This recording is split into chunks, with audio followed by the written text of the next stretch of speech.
Hey guys, in this video I'm gonna show you how to increase video quality on Facebook. So let's get started. First, open up your Facebook app.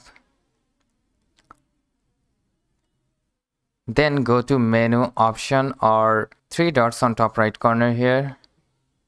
Then scroll it down a little bit and you'll see settings and privacy. Click on that and go to settings.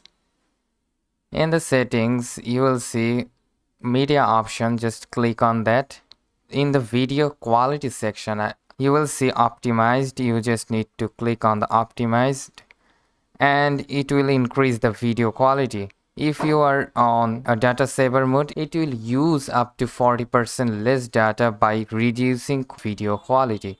If you are selecting this, the video quality will be reduced, and if you are selecting optimize, it will increase the video quality as well as it will use more data from mobile data or Wi-Fi. If this small video helps you out, please make sure to like, share and subscribe. Thank you guys.